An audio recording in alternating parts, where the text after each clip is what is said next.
शुभे गौरचन्द्राय राधिकायै तदालये कृष्णाय कृष्णभक्ताय तद्भक्ताय नमो नमः। शुद्ध भक्तबृंदगण, 25শে জুলাই 2026 খ্রিস্টাব্দ শনিবার শ্রী শয়ন একাদশী ব্রত। ওই দিন হইতেই চাতুর্মাস্য ব্রত আরম্ভ হবে। সন্ধ্যায় শ্রীহরি শয়ন করবেন। এখন বলছেন বিভিন্ন ধরনের লোক বিভিন্ন সময় হইতেই চাতুর্মাস্য ব্রত আরম্ভ করে থাকেন, যদিও শাস্ত্রে এটা অনুমোদন দেওয়া আছে। একাদশান্ত গৃহীয়াৎ, কেউ বা একাদশী থেকেই চাতুর্মাস্য ব্রত আরম্ভ করে দেন, কেউ বা সংক্রান্ত কর্কটস্য তো, কেউ বা সংক্রান্তি থেকে একাদশী এই চাতুর্মাস্য ব্রত আরম্ভ করে দেন, আর কেউ আষাঢ়ম বানায়ম ভক্তা, এই আষাঢ় পূর্ণিমা থেকেই চাতুর্মাস্য ব্রত আরম্ভ করেন। চতুর্মাস্যোদিতম ব্রতম, সুতরাং যায় যেখান থেকে পারে, মনে করেন কারো একটা বিশেষ অসুবিধার কারণে আজকে থেকে ব্রত আরম্ভ করতে পারেন নাই, তখন সেই ব্যক্তি কি করবেন, তিনি ওই পূর্ণিমা থেকে, গুরু পূর্ণিমা থেকেই ব্রত শুরু করে দিবেন। আচ্ছা, কেউ যদি একাদশীতেও আরম্ভ করতে পারে নাই, গুরু পূর্ণিমা থেকেও আরম্ভ করতে পারে নাই, তার কোনো কারণবশত, তখন তিনি অবশ্যই সংক্রান্তি থেকে আরম্ভ করবেন। এখন কথা হলো, সংক্রান্তি থেকে আরম্ভ করলে সংক্রান্তি পর্যন্ত, পূর্ণিমা থেকে আরম্ভ করলে পূর্ণিমা পর্যন্ত, আর একাদশী থেকে আরম্ভ করলে একাদশী পর্যন্ত। এইভাবে চাতুর্মাস্য ব্রত করতে হয়। এই চাতুর্মাস্য ব্রত দ্বারা আমরা কি কি ফল লাভ করতে পারি, চাতুর্মাস্য ব্রত কেন করা হয়, চাতুর্মাস্য ব্রত না করলে কি হয়, করলে কি লাভ হয়, ইত্যাদি বিষয়ে শাস্ত্রে বিভিন্ন সিদ্ধান্ত আমাদের দিয়ে গিয়েছে। এক একটা পুরাণে এক এক রকমভাবে বর্ণন করা আছে। ভবিষ্য পুরাণে আমাদেরকে বললেন, যো বিনা নিয়মমৃত্যম ব্রতং বা জপ মে বাবা চাতুর্মাস্য নয়তে মোক্ষ জীবম নাপি মৃতস্য চ। এই কলিযুগের কথা বললেন। যারা দীক্ষা গ্রহণ করেছে, দীক্ষা গ্রহণ করে যারা আছেন, তাদেরকে অবশ্যই চাতুর্মাস্য ব্রত পালন করতে হবে। এখন অধিকন্ত নদুসাই অনেকগুলো নিয়মের কথা বলে গেছেন, যে যতটা নিয়ম পালন করতে পারবেন তার পক্ষে ততটাই ভালো। যদি বেশি নিয়ম না করতে পারেন, অন্ততপক্ষে একটা নিয়ম করুন, যে কোনো একটা নিয়ম। কি বললেন, ব্রত, কেউ হবিষান্ন ব্রত, আমি একচরা খাবো, একবার মাত্র বসাবো, বাস, হবিষান্ন গ্রহণ। সরিষার তেল খাবো না, হলুদ খাবো না, লবণ খাবো না, কাঁচা লঙ্কা খাবো না আমি। আচ্ছা, আলু, কাঁচকলা, পেঁপে, সন্দুক, লবণ, গোলমরিচ, গব্যঘৃত দিয়ে অন্য ব্যঞ্জন আমি পাবো। এ হলো হবিষান্নের মধ্যে পড়তেছে। কেউ বা চিন্তা করছেন যে না, আমার দ্বারা বাবা হবিষান্ন হবে না, আমি অন্য নিয়ম করব। তাহলে তিনি কি করলেন, তিনি ধরলেন জপ, আমি প্রতিদিন 1 লক্ষ হরিনাম করব, বা কেউ আমি প্রতিদিন 16 মালা জপ করব, আমি প্রতিদিন 32 মালা জপ করব, একটা নিয়ম। কেউ বা নিয়ম করলেন, আমি এখন থেকে আর খাটের মধ্যে শয়ন করব না, আমি প্রতিদিন ভূমিতে শয়ন করব, মাটির মধ্যে বিছনা করে আমি শয়ন করব, আমি খাটের মধ্যে শয়ন করব না। প্রসাদভোজী বৈষ্ণব যারা, তাদের মধ্যে এরকম নিয়ম থাকে। কেউ বা নিয়ম করলেন, আমি প্রতিদিন 1 অধ্যায় গীতা পাঠ করব, কেউ বা নিয়ম করলেন প্রতিদিন আমি 1 অধ্যায় ভাগবত পাঠ করব, কেউ বা নিয়ম করলেন যে আমি প্রতিদিন একজন বৈষ্ণবকে সেবা দিব। তো এইরকম অনেক অনেক নিয়মের কথাই বর্ণন করা আছে। এখন যে যতটা নিয়ম পালন করতে পারে ততটা লাভ, অধিকাংশ ন দোষায়। যদি আপনি বেশি নিয়ম পালন করেন এতে দোষের কোনো কারণ নেই। আপনি বেশি নিয়ম পালন করতে পারেন, এতে কোনো অসুবিধা নেই। তবে যে কোনো একটা নিয়ম আপনাকে পালন করতে হবে। আচ্ছা, কেউ কোনো নিয়ম পালন করতে পারে তখন সে কি করে, বলে আমি এই 4 মাস চুল দাড়ি নখ কাটবো না, 4 মাস আমি চুল দাড়ি নখ কাটবো না, সাবান সোটা ব্যবহার করব না, হ্যাঁ, সরষের তেল ব্যবহার করব না, গায়ে মাখবো না। এরকম ভাবে অনেকে অনেক নিয়ম পালন করে থাকেন। যাই হোক, এখন শাস্ত্রে বলছেন যে এতগুলা নিয়মের মধ্যে যদি কোনোটাও তুমি পালন করতে না পারো তাহলে তোমার জন্য একটা বিশেষ নিয়ম আছে। কি? শ্রাবণে বর্জয়েত শাকং, শ্রাবণ মাসে কোনো ধরনের শাক তুমি খাবে না। যত ধরনের শাক আছে সম্পূর্ণ শাক বর্জন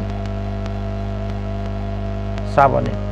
এখন শ্রাবণে শাক বর্জন, শ্রাবণ মাস আসতে তো অনেক দেরি আছে আমাদের, চাতুর্মাস্য তো আজকে থেকে শুরু হয়ে গেছে। সুতরাং আগামী কল্য থেকেই আপনি শাক খাওয়া বন্ধ করে দেন। যেহেতু ব্রতটা তিন স্থান থেকে আরম্ভ করা হয়, কেউ সংক্রান্তি থেকে আরম্ভ করবে, কেউ পূর্ণিমা থেকে আরম্ভ করবে, আর কেউ একাদশী থেকে আরম্ভ করবে। তার অন্যান্য সবকিছু খাবো, কিন্তু শাক খাবো না। শ্রাবণে শাক বর্জয়ং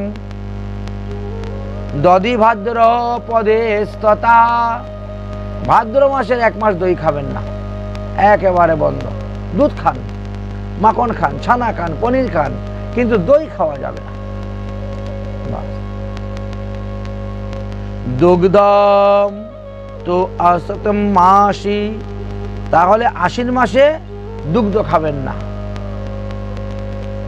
এবং কার্তিকে চ আমিষ তেজ্য, কার্তিক মাসে কোনো ধরনের আমিষ দ্রব্য গ্রহণ করবেন না। শাস্ত্রে যে সমস্ত দ্রব্য আমিষ বলে বর্ণন করে গিয়েছেন সেইগুলা কখনো গ্রহণ করবেন না। যদি এই নিয়মটাও কেউ পালন করতে পারে তাহলে তার এক ধরনের চাতুর্মাস্য ব্রত হয়ে যাচ্ছে। বহু ধরনের নিয়ম দিয়ে গেছেন, তবে অধিকন্ত ন দোষায়, বেশি যদি আপনি পালন করেন কোনো দোষ নেই। আবার বলছেন এক অঙ্গ সাধে কিংবা সাধে বহু অঙ্গ, নিষ্ঠাগতি হবে তার প্রেমের তরঙ্গ। যদি বেশি না মানতে পারেন তাহলে যে কোনো একটার উপরে নিষ্ঠা রেখে আপনি চাতুর্মাস্য ব্রত পালন করবেন। যদি যে কোনো একটা নিয়ম না পালন করতে পারেন তাহলে আপনি বৈষ্ণব বলে গৃহীত নয়, আপনি জীবিত অবস্থায় মৃত সদৃশ্য। বলছেন যে ব্যক্তি চাতুর্মাস্যের যে কোনো একটা নিয়ম পালন করে না সে জীবিত অবস্থায় মৃত। যে বিনা নিয়মম মৃত্যে, এই পৃথিবীতে যারা চাতুর্মাস্য ব্রতর নিয়ম যে কোনো একটা নিয়ম পালন করে না তারা জীবিত অবস্থায় এই পৃথিবীতে মৃত সদৃশ্য। আচ্ছা, এই বিষয়ে ব্রহ্মা কিন্তু নারদকে আরো কিছু উপদেশ দিয়ে গিয়েছেন। ব্রহ্মা নারদকে বলছেন, নিষ্পাবানম রাজমাস্যং সুপ্তি দেব জনার্ধনে যুভক্ষিত বিপ্রেন্দ্র সপাচধপি অধিকম হিসা। হরি যখন শয়ন করেন, হরি শয়ন হয়ে গেলেন আজকে, হরি শয়ন থেকে হরি উত্থান পর্যন্ত এই 4 মাস শিম খাবে না। শিম, উরি বলি না, কোথায় শিম বলে? আচ্ছা, নিষ্পাবান মুসাদ্দাল্লাহ, তাহলে শিম খাওয়া আমাদের নিষেধ, উরি খাওয়া। রাজমা, রাজমা চিনেন? হ্যাঁ, রাজমা বিচি, ফরাস বিচি বলে না, বরবটি, হ্যাঁ, সেইগুলাও আমাদের ভক্ষণ করা নিষেধ। চাতুর্মাস্য বস্তুতে রামাইশ, বরবটি, ফরাস, রাজমা এইগুলা ভক্ষণ করা নিষেধ। এই 4 মাসের মধ্যে যদি এইগুলা কেউ খায় তাহলে তার অধোগতি হয় এবং পরজন্মে তিনি চণ্ডাল যোনি প্রাপ্ত হয়ে থাকেন। স্কন্দ পুরাণে বললেন না অন্য মাসে খেতে পারে কিন্তু কার্তিক মাসে খাওয়া যাবে না। স্কন্দ পুরাণে আবার বললেন কার্তিকে তো বিশেষত বলছেন না কার্তিক মাসেই এই রাজমা খাওয়াটা, বরবটি খাওয়াটা, শিম খাওয়াটা নিষেধ।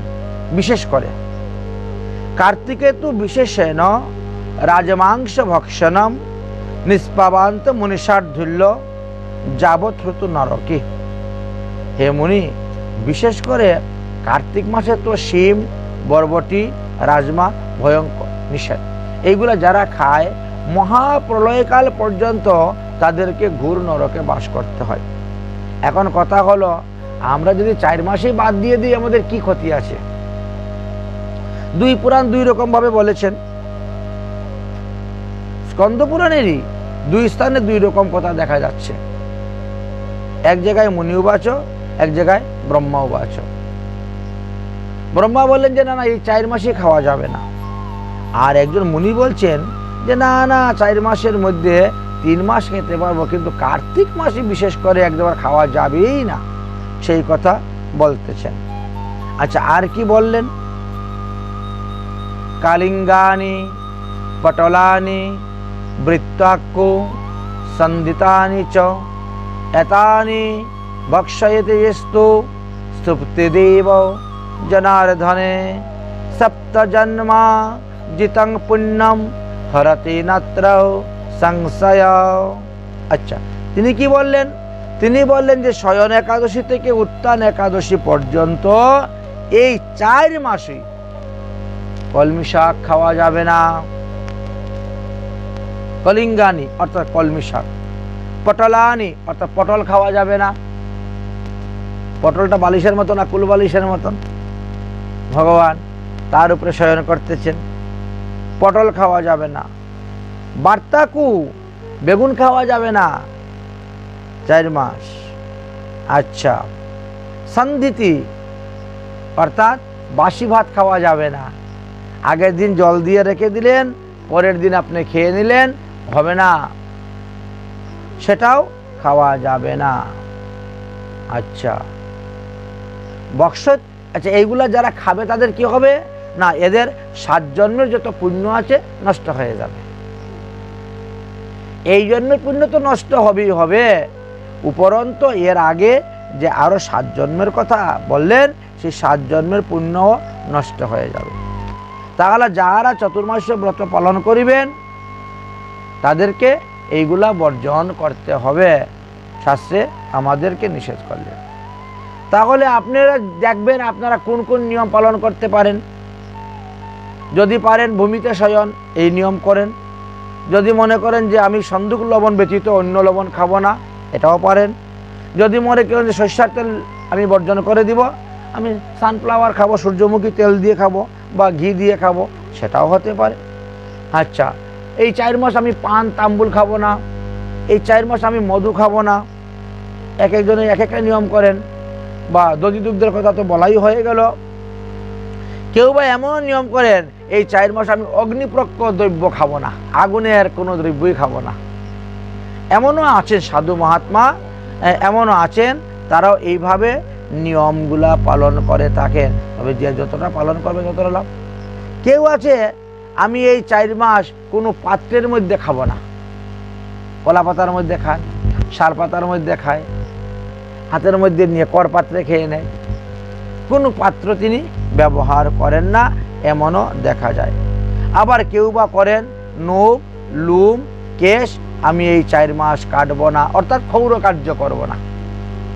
4 মাস দাড়ি মুছ সব রেখে দিলেন, একেবারে চাতুর্মাস্য নিয়ম পালন করলেন। কেউ বা এটাও নিয়ম করেন যে আমি সারাদিনে একবার মাত্র খাবো, সূর্য উদয় থেকে সূর্য অস্ত পর্যন্ত আমি একবার খাবো। কেউ বা নিয়ম করেন যে আমি রাত্রে কিছু খাবো না, কেউ বা নিয়ম করেন যে আমি দিনে কিচ্ছু খাবো না, প্রতিদিন রাত্রে খাবো। কেউ নিয়ম করেন রাত্রে কিছু খাবো না, দিনে খাবো একবার। তো এইভাবে অনেক অনেক নিয়মের কথা শাস্ত্রে লেখা আছে। নক্ত ভোজন বলা হয়। কেউ বা বলেন যে আমি নিরন্তর হরিনাম জপ করব, অর্থাৎ আমি প্রতিদিন 3 লক্ষ হরিনাম জপ করিব।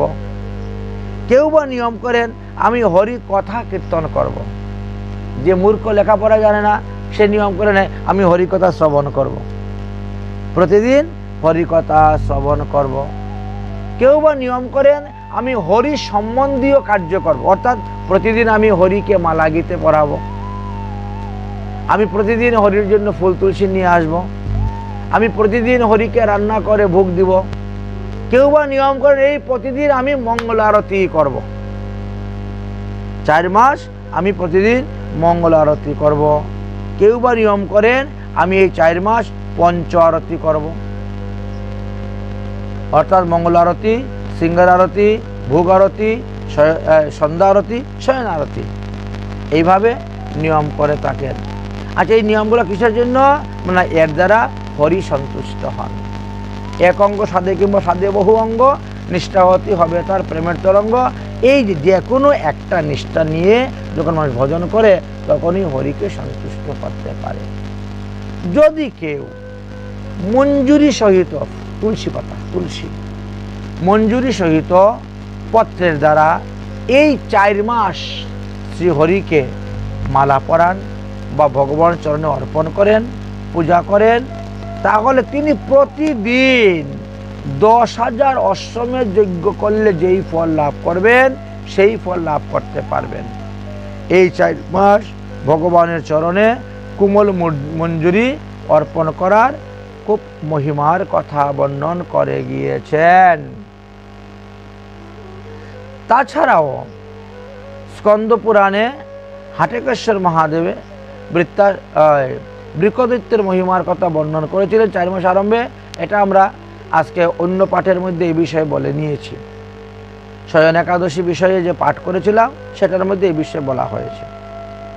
নারদ মুনি এবং কলাবতী মণিগণের মুখ হইতে চাতুর্মাস্য ব্রতের মহিমা শ্রবণ করিয়া কলাবতী বলিলেন, হে পুত্র দুঃখী নারদ, তুমি সাধুদের সহিত অবস্থান করে চাতুর্মাস্য ব্রত পালন কর। তো নারদ যখন দুঃখী নামে জন্মগ্রহণ করেছিলেন তখন তিনি ওই সাধুদের সঙ্গে অবস্থান করে চাতুর্মাস্য ব্রত করেছিলেন। সুতমুনি বলিলেন, হে শৌনক, দেবর্ষি নারদ যখন বয়স ছিল 5 বৎসর, নাম ছিল তার দুঃখী, ব্রাহ্মণের ঔরসে শূদ্রাণীর গর্ভে জন্মগ্রহণ করেছিলেন। আর সেই সময়ে তিনি সাধুগুরু মুনি ঋষিগণ তাদের গ্রামেতে এসেছিলেন আর তিনি তাদের সেবা করেছিলেন এবং তাদের সঙ্গে থেকে তিনি চাতুর্মাস্য ব্রত করেছিলেন। তো তখন তিনি কি করেছিলেন? তিনার নিয়ম ছিল যে এই 4 মাস আমি বৈষ্ণব অদরামৃত ভোজন করিব, আর কিচ্ছু করতে পারবো না। তো এই 4 মাসেই তিনি বৈষ্ণবের অদরামৃত সেবন করতেন। যে বৈষ্ণব যা বলেন সেই আদেশ অনুসারে তিনি তাহা পালন করতেন। তাদের সমস্ত সেবা পূজার জিনিসপত্র এনে দিতেন। কেউ বলে আমাকে ফুল নিয়ে আসো, কেউ বলে তুলসী নিয়ে আসো, কেউ বলে গঙ্গা জল নিয়ে আসো। তো বৈষ্ণবদের আজ্ঞা অনুসারে তিনি সেইভাবে করতেন। প্রতিদিন বৈষ্ণবদেরকে প্রণাম, বৈষ্ণবের চরণরজ মস্তকে ভূষণ, বৈষ্ণব চরণামৃত পান আর বৈষ্ণব অদরামৃত গ্রহণ। এই নিয়মটি ছিল একমাত্র এই দেবর্ষি নারদের। আর কোনো নিয়ম তিনার ছিল না যে ভূমিতে শয়ন করব, প্রতিদিন 1 লক্ষ হরিনাম জপ করব, কৌরকার্যাদি করব না, এরকম কোনো নিয়ম তিনার ততটা ছিল না। কারণ তখন তো তিনার বয়স মাত্র 5 বৎসর, তিনি 5 বৎসরের বালক।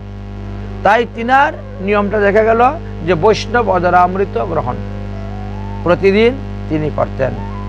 তো বৈষ্ণব অদরামৃত স্পর্শ দোষ অতীত চিন্ময় পদার্থ তাহা জানিবে নিশ্চিত, পাপ তাপ ক্ষয় আর কৃষ্ণ প্রেমে প্রেমোদয়, বৈষ্ণবের ভুক্ত শেষ গ্রহণেতে হয়।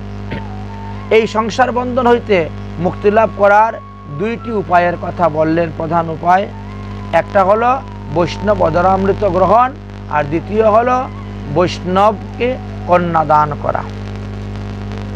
বৈষ্ণবে কন্যা দানঞ্চ পরম নির্বাণ হেতুনা। তো বৈষ্ণব ছেলের কাছে যদি, মানে সদাচার সম্পূর্ণ প্রসাদ বুঝি বিষ্ণু মন্ত্রে দীক্ষিত এমন ছেলের কাছে যদি কেউ কন্যাদান করতে পারেন, তাহলে তিনিও অনায়াসে মুক্তি লাভ করতে পারেন। বিনা সাধনে, বিনা আর কোন সাধন ভোজনের প্রয়োজন নেই, এতেই হয়ে যাচ্ছে। তাহলে দেখেন, আর দ্বিতীয় হলো পরম নির্বাণ হেতুনা বৈষ্ণব উচিষ্ট ভোজনম। দ্বিতীয় উপায় হলো এই যে ঘৃণা লজ্জা ভয় ত্যাগ করে যদি কেউ বৈষ্ণব অধরামৃত গ্রহণ করতে পারেন, তাহলে তিনার মঙ্গল হয়ে যাবে। তাহলে এই দুটি আমাদের সংসার বন্ধন থেকে মুক্ত হওয়ার একটা উপায় দিয়ে গেলেন। নিরন্তর হরিনাম সংকীর্তনের কথাও বর্ণন করে গেলেন। তাই খাইতে শুইতে যে যখন যে অবস্থায় আছেন, তখন তিনি সেই অবস্থায় হরিনাম সংকীর্তন করবেন। যে কোনোভাবে যে যত বেশি নিয়ম পালন করবেন, তার তত বেশি লাভ হবে। এখন কি কি নিয়ম পালন করলে আমাদের কি কি লাভ হয়, এই কথা কিন্তু হরিভক্তি বিলাসে পরিষ্কারভাবে বর্ণনা আছে। এই জন্য হরিভক্তি বিলাস দেখেই আমাদের এই কথাগুলো আস্বাদন করতে হবে। তাহলে যারা চাতুর্মাস্য ব্রত করবেন, তাদেরকে আজকে সংকল্প নিয়ে নিতে হবে।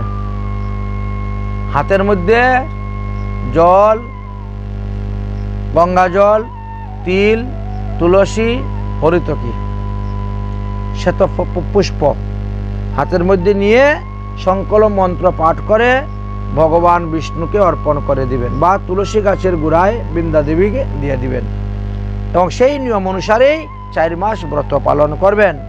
তাহলে আপনি সেই ফল লাভ করতে পারবেন, যেই ফলের কথা বর্ণন করে গিয়েছেন। যদি কেউ রাত্রে ব্যবস্থা করতে না পারেন, তাহলে কালকে সকালবেলায় তিনি সংকল্প নিয়ে নেবেন, নিয়ে ওই একই নিয়মে তিনি 4 মাস অতিবাহিত করবেন। বলছেন মনে মনেও যদি কেউ চাতুর্মাস্য ব্রতের সংকল্প করেন, এটা কলিযুক্ত, কলিযুগে একটা মজা কি জানেন, কলির 1000টা দোষ থাকলেও কলির একটা মহান গুণ আছে, সৎকর্মে সংকল্প নিলেই ফল পাওয়া যায়। করুন আর না করুন, পারুন বা না পারুন, এইটা হলো কলিযুগের একটা বিশেষ। ভাগবতে একটা সুন্দর দৃষ্টান্ত দিয়েছেন, বলেছেন 1000 দোষ থাকলে এক মহান গুণ হলো এটা সংকল্প। তো সংকল্প যদি কেউ করেন, সংকল্প করলেই 100 জন্মের পাপ আপনার নাশ, যে আমি চাতুর্মাস্য ব্রত করব, আমি এই নিয়ম করলাম। যে যেটা পারবে সেটা নিয়ম করবে। আচ্ছা, মাটিতে শয়ন করা তো কোনো ব্যাপারই নয়, পালঙ্কে শুইব না 1 মাস, কি আছে, নিচে বিছনা করে শুব, হয়ে গেল একটা নিয়ম, ওটা তো কোনো ব্যাপার না। কেউ নিয়ম করলো আমি ঘরে শুইব না বাইরে শুইব, হয়ে গেছে 1 মাস নিয়ম পালন করা। তো যে কোনো একটা সংকল্প নিয়ে আপনাকে সেটা করতে হবে। যদি কেউ সংকল্প গ্রহণ করেন, সঙ্গে সঙ্গে তিনি 100 জন্মের সমস্ত পাপ থেকে মুক্ত হয়ে যাবেন। এই যে সংকল্প করে ব্রত করাটাই শ্রেয়, প্রত্যেকটি জায়গাতে লেখা আছে।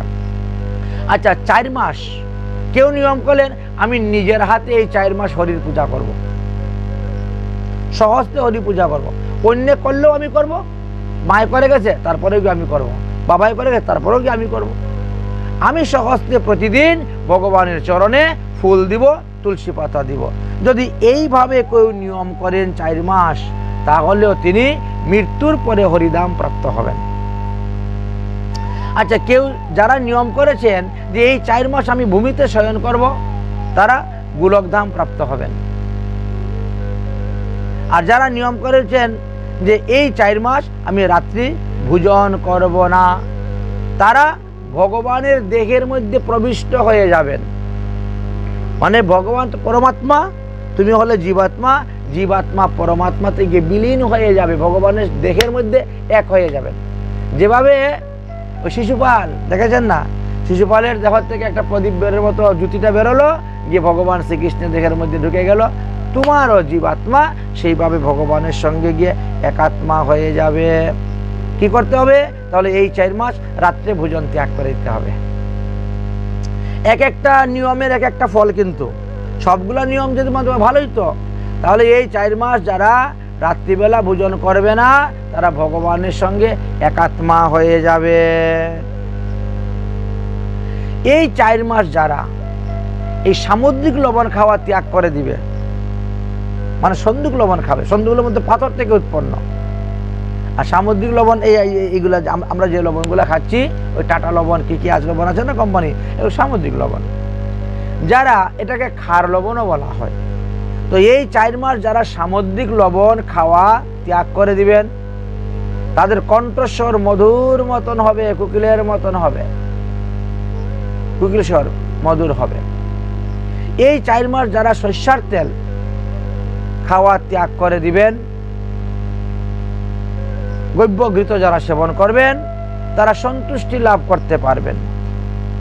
এই 4 মাস যারা আমার গায়ে সরিষার তেল ব্যবহার করব না, শরীরে সরিষার তেল মর্দন করব না, অন্যান্য তেল মর্দন করবে না, তাহলে তাদের দেহ দিন দিন সুন্দর হবে, চেহারা সুন্দর হবে।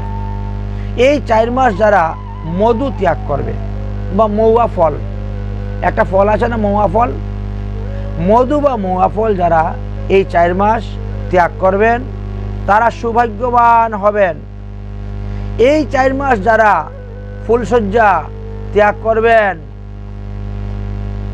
বা স্ত্রী সঙ্গ ত্যাগ করবেন, তারা সুরপুরতে বাস করবেন এবং দেহান্তে তারা বিদ্যাধর দেহ তারা প্রাপ্ত হতে পারবেন।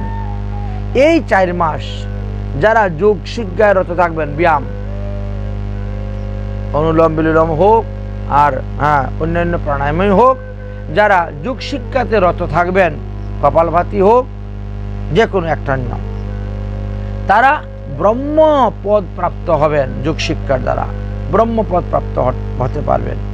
এই 4 মাস যারা তিতা, মানে নিম পাতা আদি তিতাখানি ত্যাগ করে দিয়েছেন, তেঁতুল আদি টক জিনিস ত্যাগ করে দিয়েছেন, যারা কাঁচামরিচ ত্যাগ করে দিয়েছে, 4 মাস কাঁচামরিচ, শুকনো মরিচ, গুঁড়া মরিচ খাবে না, কেবল গুঁড়ো মরিচ খাবে, কালো মরিচ খাবে। তো যারা মধু খাওয়া ত্যাগ করে দিবেন, যারা লবণ খাওয়া ত্যাগ করে দিবেন, যারা কাঁসার পাত্রে খাওয়া ত্যাগ করে দিবেন, বা কষায় রসযুক্ত বস্তু ত্যাগ করে দিবেন, তাদের দেহে কোনো প্রকার দুর্গন্ধ হবে না। এই 4 মাস এইগুলো ত্যাগ করলে পরে দেহ থেকে সুগন্ধ বেরোয়, দেহের থেকে দুর্গন্ধ বেরোয় না। আচ্ছা, এই 4 মাস যারা পান, সুপারি, চুন, জর্দা, সাদা যে তাম্বুল ত্যাগ করিবেন, তিনি নির্মলতা প্রাপ্ত হইতে পারবেন। এই 4 মাস যারা মস্তকে বা পদে তৈলমর্দন ত্যাগ করিবেন, তারা দীপশালী হইতে পারিবেন। এই 4 মাস যারা ক্ষৌরকার্য ত্যাগ করিবেন, তারা পরম সুন্দর পদযুক্ত দেহ লাভ করিতে পারিবেন। তারপরে আরো কিছু নিয়মের কথা বললেন। এই 4 মাস যারা দই, দুধ বর্জন করে দিয়েছেন বা মাঠা, ঘুল ত্যাগ করিবেন, তারা গোলক ধাম প্রাপ্ত হইতে পারিবেন। এই 4 মাস যারা অগ্নিপক্ষ দ্রব্য ত্যাগ করেছেন, বর্জন করেছেন, তারা বহু সন্তান লাভ করতে পারবেন। এই 4 মাস যারা ধরাতলে পাথরের উপরে শয়ন করিবেন, তিনি হরির অনুচর হইতে পারবেন। এই 4 মাস যারা মৎস্য ত্যাগ করিবেন, মধু ত্যাগ করিবেন, তারা পরজন্মে যোগী বা মুনি ঋষি হয়ে জন্মগ্রহণ করতে পারবেন। এই 4 মাস যারা সুরা মদ জাতীয় দ্রব্য ত্যাগ করবেন, তারা ব্যাধিহীন হবেন এবং রোগ থেকে মুক্ত হয়ে মহাতেজস্বী হবেন। এই 4 মাস যারা প্রতিদিন না, একদিন অন্তর অন্তর যারা ভোজন করবেন, আজকে খাবো কালকে খাবো না, তারপরে খাবো এইভাবে একদিন অন্তর অন্তর যারা ভোজন করিবেন তারা ব্রহ্মধামে গমন করবেন, ব্রহ্মার সমান আসন পদ লাভ করবেন এবং ব্রহ্মপদ প্রাপ্ত হয়ে তিনি কোনো না কোনো ব্রহ্মাণ্ডের ব্রহ্মা হতে পারবেন। এই 4 মাস যারা লুম কাটবে না, যারা নখ কাটবে না, তারা সর্বদাই প্রতি প্রহরে প্রহরে গঙ্গা স্নানের ফল পাবে, গঙ্গা স্নানের ফল পাবে। এই 4 মাস যারা মৌন থাকবে, কারোর সঙ্গে কোনো কথা বলবে না, তাহলে তিনি বাক্য সিদ্ধি হতে পারবে। অর্থাৎ বাক্য সিদ্ধি, তিনি যাকে যা বলবেন তা ফলে যাবে, বাক্য সিদ্ধি হয়ে যাবে। এই 4 মাস যারা মাটির পাত্রেতে ভোজন করবেন, তারা পরবর্তী জন্মে তারা পৃথিবীর রাজা হতে পারবেন, আধিপত্য লাভ করতে পারবেন, বহু সম্পত্তির মালিক হতে পারবেন। এই 4 মাস যারা সংখ্যাপূরক হরিনাম করিবে, অন্যান্য মাস থেকে শতগুণ বেশি ফল লাভ করতে পারবেন, সংখ্যাপূর্ণ মাস। এই 4 মাস যারা হরিকে প্রতিদিন প্রণাম করবেন শ্রদ্ধা সহিত, ভক্তি সহিত, প্রেমের সহিত, তাহলে তিনি গোদানের ফল লাভ করতে পারবেন। একটা গাভী দান করলে যেই পুণ্য ফল লাভ করা যায়, ভগবানকে একবার প্রণাম করলে সেই ফল লাভ করা যায়। এই চতুর্মাস্যে এমনই মহিমা। এই 4 মাস যারা হরি